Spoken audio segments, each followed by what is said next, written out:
Bonjour, comme je vous l'avais proposé lors de la précédente vidéo, je vais vous présenter dans cette nouvelle étape du module design les différentes manières de créer des équipements.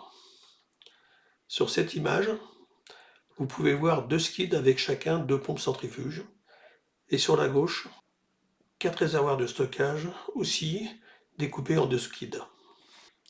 Ici, je vous présente le plan de la pompe centrifuge que l'on va construire en mode primitive. Le mode primitif signifie que l'on va construire cette pompe avec un assemblage d'éléments simples de type cylindre, boîte, cône, pyramide, etc.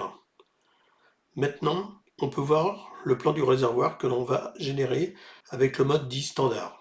Cela veut dire que l'on va chercher cet équipement dans une bibliothèque d'éléments paramétriques. Je mettrai ces deux plans en pièce jointe à la vidéo. Passons à la création de la pompe. Vous pouvez voir le découpage que je propose de faire pour cet équipement. On commence par faire un équip qui représentera l'ensemble de la pompe et on créera ensuite 4 sous-équipements ou sub-B pour les différentes parties. Un pour la partie en base, un pour la partie motorisation, un pour la partie corps de pompe et un pour les différentes connexions hydrauliques et électriques. Ce sous-découpage n'est pas obligatoire, mais c'est pour vous montrer les différentes possibilités. Passons dans le module design de E3D. La première chose à faire est de créer la hiérarchie de base, c'est-à-dire un site et une zone pour pouvoir y modéliser des équipements. Ces deux niveaux sont obligatoires si vous n'en avez pas à disposition. Dans le menu principal, allez sur l'onglet Général, cliquez sur l'icône Site de la section Create. Dans la forme, donnez le nom du site sans espace. Le système n'accepte pas les espaces dans les noms. Les doublons pour les noms ne sont pas autorisés au sein d'un projet. Créez une ARA 4 pour les équipements. Dans la liste des purposes, on va pouvoir associer cette liste à une discipline. Cette information n'est pas obligatoire. Elle vous sera peut-être demandée par le responsable du projet. On valide par OK. Dans les propriétés, vous pouvez modifier sa position en agissant dans les champs Est, Nord, Up, ainsi que son orientation comme on peut le voir sur le schéma ci-dessous. Maintenant, créez la zone de la même manière en cliquant sur l'icône Zone de la section Create. Dans l'exemple, on prendra 04 Skid pour le nom de la zone.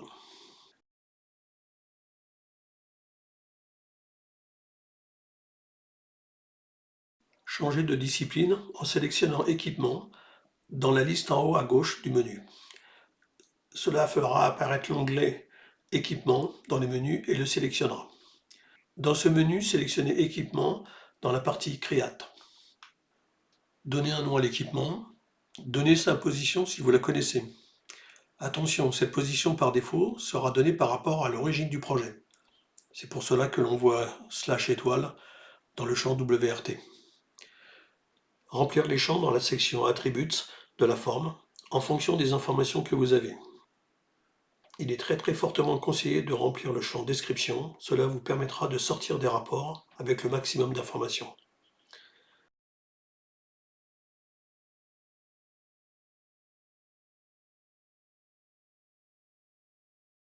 Vous avez la possibilité de donner les poids à vide et plein dans les champs User Weight et User Weight. Maintenant, passons aux sous-équipements.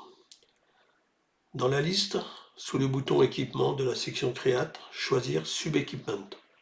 Remplir la forme avec le nom et la position. Dans ce cas, la position est donnée par rapport à l'origine de l'équipement. Pour l'instant, laissez les positions à 0. Je vous montrerai plus tard comment utiliser les positions pour les sub-équipements. Prendre, dans notre exemple, les noms proposés dans la vignette en bas à droite. Faire de même pour les 3 autres sub-équipements.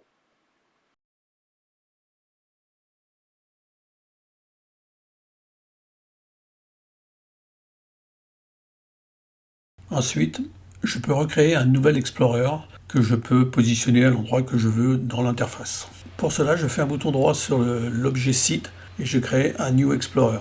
Ensuite, je retaille cette nouvelle fenêtre et je la positionne en dessous du Explorer existant. Je vais commencer ma modélisation par le corps de pompe. Pour cela, je me positionne sur le sub-équipement que l'on a appelé Head. Ensuite, j'active le plan de travail qui est dans la direction Est-Ouest en vert que l'on voit à l'écran. Puis je clique sur l'icône cylindre pour créer ma première primitive. Avant de positionner le premier point, je vérifie que je suis en mode explicite pour pouvoir faire mon cylindre. Pour cela, j'appuie sur la flèche basse de mon clavier, je clique sur l'icône E de explicite s'il est disponible. Sinon, cela signifie qu'il est actif. Ensuite, je donne les coordonnées du centre du cylindre. Dans notre cas, je mets 0 pour chaque valeur. Je bascule d'une case à l'autre en utilisant la touche tabulation. Ensuite, je donne le diamètre du cylindre ainsi que sa hauteur. Lorsque je sélectionne le cylindre dans la hiérarchie, je peux visualiser toutes les informations au propos du diamètre, de la hauteur et de sa position. Maintenant, je vais modéliser la forme bombée qui est sur la face extérieure de la pompe. Pour cela, on va chercher la primitive qu'on appelle dish. Ensuite, on va positionner notre dish. On s'appuie sur le centre du cylindre précédemment créé. Ensuite, on va chercher le diamètre extérieur du cylindre. Avant de valider la hauteur, on va d'abord se positionner sur le sous-menu qui s'appelle le Knuckle Radius en utilisant la flèche basse de votre clavier. Pour la valeur du Knuckle Radius, on va laisser 0 pour l'instant. On en verra l'utilité plus tard. On finalise notre dish en donnant la hauteur. Dans notre cas, on mettra 23.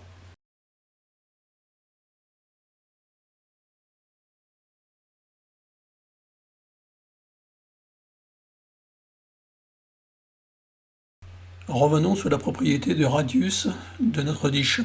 Si l'on met 0, on s'aperçoit que le système nous fait une portion de cercle. Si on met 1, ça génère un rayon tangent au diamètre du dish. On va continuer notre modélisation par un cylindre qui va caractériser l'arbre de la pompe.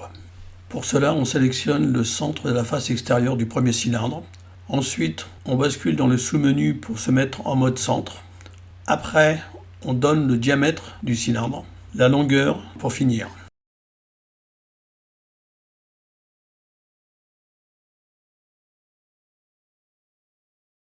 Pour le cylindre suivant, on va donner la position de la face par rapport à l'origine de l'équipement. Ensuite, comme d'habitude, on va donner le diamètre et la longueur.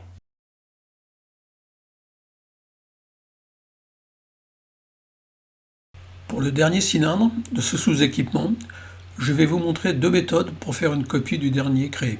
Dans l'explorateur, se positionner sur le cylindre à copier, sélectionner l'onglet Home du menu général, activer la commande Copy Offset de la section Create. Dans la nouvelle boîte de dialogue, donner la valeur de copie dans la direction souhaitée, en faisant attention si on est en positif ou négatif. Je valide par le bouton Apply et j'accepte cette copie avec le bouton Yes.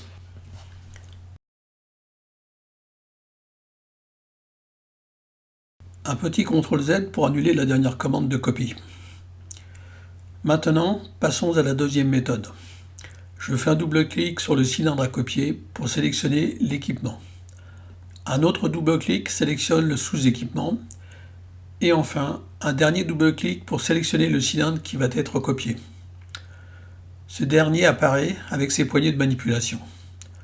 Dans le menu Sélection, je lance la commande Copy and Paste. Je sélectionne un point sur le cylindre à copier. Je donne les valeurs de déplacement dans la direction souhaitée.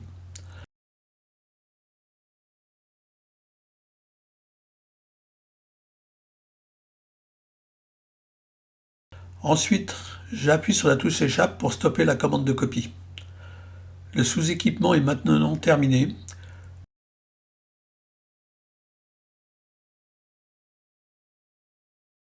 J'enlève de la fenêtre graphique en faisant un bouton droit sur la hiérarchie du sous-équipement et en choisissant 3D View, puis Remove dans le menu contextuel.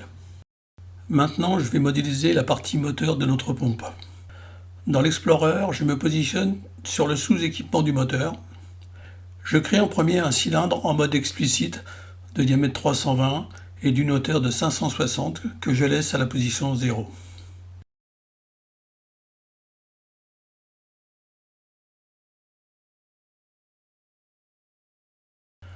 Ensuite, je fais un dish que je positionne à l'extrémité du cylindre avec un diamètre de 400, un knuckle radius de 1 et une hauteur de 100. Je vais maintenant utiliser la commande Mirror Copy pour créer le dish de l'autre côté du cylindre. Je sélectionne le dish à copier dans l'Explorer. Je bascule dans l'onglet Home du menu général. Je lance la commande Copy Mirror de la section Create. Je vérifie que je suis bien en copie. Je change la direction en or pour définir le plan du miroir. On garde les 3 positions à 0 et je valide par le bouton Apply et j'accepte cette copie par le bouton Yes.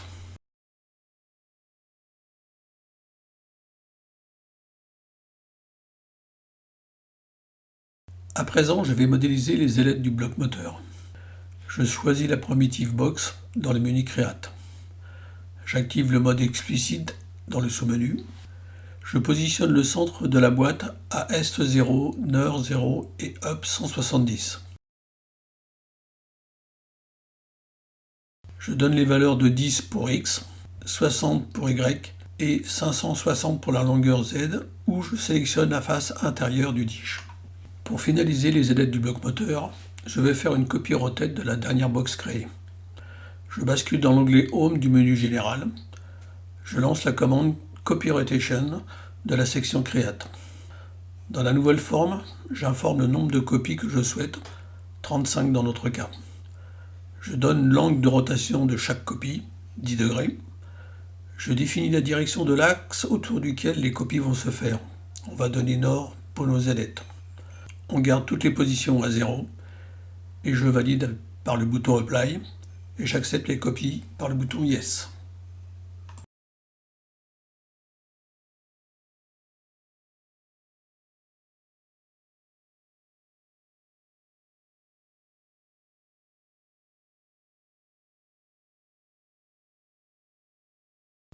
Maintenant, je vais faire une box pour modéliser le boîtier électrique du moteur. Je crée une box en mode explicite avec une position en Est à moins 175, en Nord à 0 et en Up à 0. Je mets 150 pour X, 100 pour Y et 150 pour Z. Maintenant, j'affiche l'équipement au complet par un glisser-déposer dans la fenêtre graphique. Je constate que les deux sous-équipements sont superposés. Je sélectionne dans l'Explorer le sous-équipement du moteur. Je peux modifier sa position dans la fenêtre des propriétés en mettant moins 805 dans la position nord. Je vous propose une autre solution. Je remets 0 dans la position nord au niveau des propriétés. Ensuite, je fais un double-clic sur l'équipement. Je refais un double-clic sur une primitive du moteur pour sélectionner le sous-équipement. Avec la poignée centrale, je déplace le moteur de 805 vers le sud.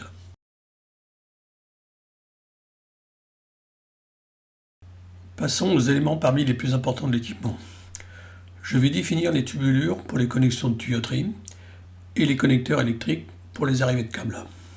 Je me positionne dans la hiérarchie sur le sous-équipement prévu pour ces éléments.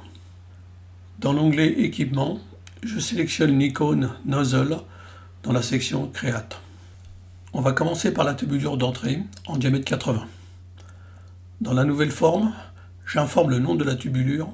C'est une chose très importante qui servira pour la tuyauterie. Je sélectionne la spécification à utiliser. Dans notre cas, on prendra NC Nozzles. Puis on choisit la série 300 livres, se référer au plan. On choisit le diamètre dans le champ bord, 80 mm dans notre cas. Donner la hauteur, on va mettre 155 mm. On peut donner une description dans le champ prévu à cet effet. Ici, je mets Inlet. Je valide la création de la tubulure en cliquant sur le bouton Create. Maintenant, il faut la positionner et l'orienter. Pour information, le point d'origine est l'entrée de cette tubulure. Dans le champ position, on met 155 dans la direction nord. Ensuite, on la fait tourner autour de l'axe Z de 90 degrés. Si ce n'est pas la bonne orientation, on la relance par le bouton Apply Rotation. Pour finaliser cette tubulure, on clique sur le bouton Next. Ensuite, on recommence pour la deuxième tubulure. Le nom, la spécification est la même, la série est identique. On prend un diamètre de 40 mm, on met une hauteur de 205 mm. Pour la description, je mets Outlet. Pour la position, je mets 205 en Up et 150 en Est.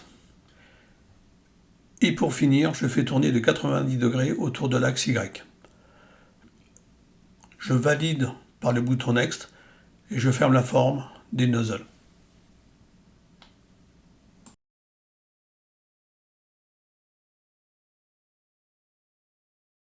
Pour les connexions électriques, on sélectionne l'icône Electrical dans le menu Create de l'onglet Environnement. On donne le nom dans le champ Name. On mettra le nom de l'équipement avec le mot Contrôle à la fin. On choisit la table de connecteur électrique. On laisse la table par défaut dans notre cas. On choisit le premier dans la liste et on valide par le bouton Create. On utilise le Positioning Control pour rapprocher ce connecteur près du boîtier.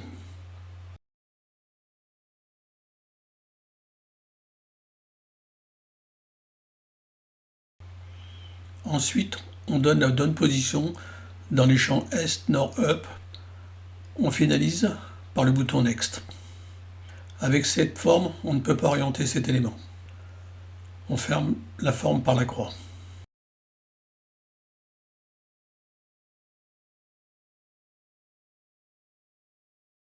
Pour orienter ce connecteur électrique, on fait un premier double-clic sur le connecteur pour sélectionner l'équipement, un second pour sélectionner le sous-équipement et un troisième pour le connecteur électrique.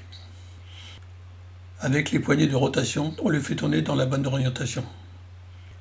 Si la position n'est pas bonne, je peux la modifier dans la fenêtre des propriétés.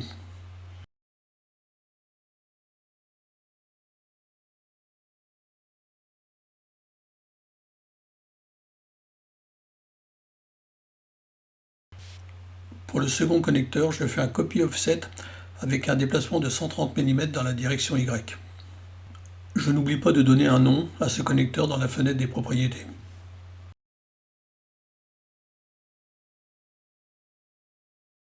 Maintenant, je vais m'attaquer à la dernière partie de notre équipement, l'embase de la pompe. Je vais commencer par une box pour représenter la base en mode explicite. Je la positionne à 0, 0 pour l'instant, puis je lui donne ses dimensions 510 en X, 60 en Y et 1024 en Z. Ces dimensions sont dépendantes du plan actif choisi. Dans notre cas, c'est le Est-Ouest qui est actif, en vert sur le Power Compass. Ensuite, on va donner la position finale de cette box dans la fenêtre des propriétés. Faites attention, le point d'origine des box est au centre du volume. Pour notre box, l'Est est à 0, le Nord à moins 448 et le Up à moins 310 par rapport à l'origine de l'équipement. Ensuite, je vais créer des échancrures dans cette dernière box. Tout en étant dans l'Explorer sur la dernière box, je peux choisir dans la liste des primitives des éléments négatifs. Je choisis une négative box. Je choisis le mode 3 points dans le sous-menu. Je me positionne sur le coin inférieur gauche de l'embase et je rectifie la position Up de moins 30 à moins 10. Ces positions sont données par rapport au centre de la primitive positive. Je donne le deuxième point en Est à moins 100, Nord à moins 1024 et Up à moins 10. Je finalise la négative avec une hauteur de 20 mm.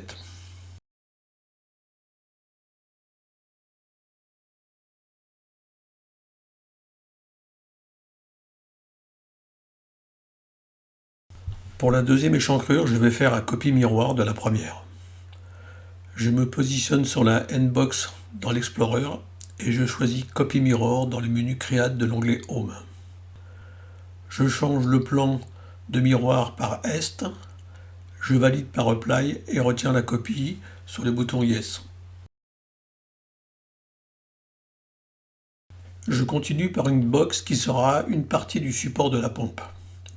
Je m'approche du point supérieur gauche de la platine et je corrige les différentes positions pour créer le point de départ. 245 en est, 150 en nord et moins 280 en up. Après, je positionne le coin opposé, moins 125 en est et moins 300 en nord. Et enfin, je donne une hauteur de 25 mm.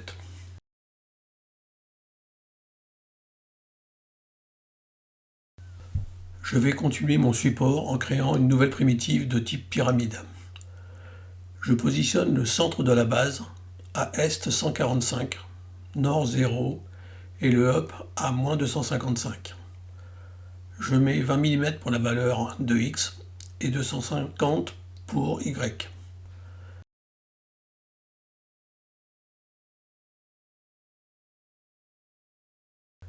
Puis 38 pour la hauteur. Pour la face supérieure, je mets 20 en x et 150 en y.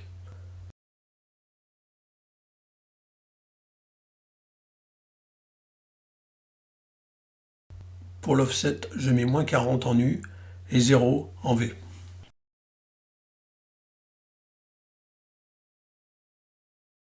Je vous mets une image pour la deuxième pyramide à créer avec les informations nécessaires. Pour la position de départ de la base, mettre est à 192.5, nord à 0 et up à moins 255. Maintenant, je vais faire un miroir des 3 derniers éléments. Je lance la commande de copy mirror.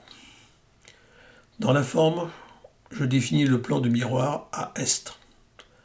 Dans la liste de choix objet, je sélectionne pick pour me permettre de choisir plusieurs éléments. Je lance avec le bouton apply. Je clique sur chaque élément à dupliquer en miroir. Ils apparaissent en rouge. Quand j'ai fini ma sélection, j'appuie sur la touche échappe de mon clavier. Ensuite, je valide par Yes une première fois pour valider mes choix et une seconde fois pour conserver ma copie.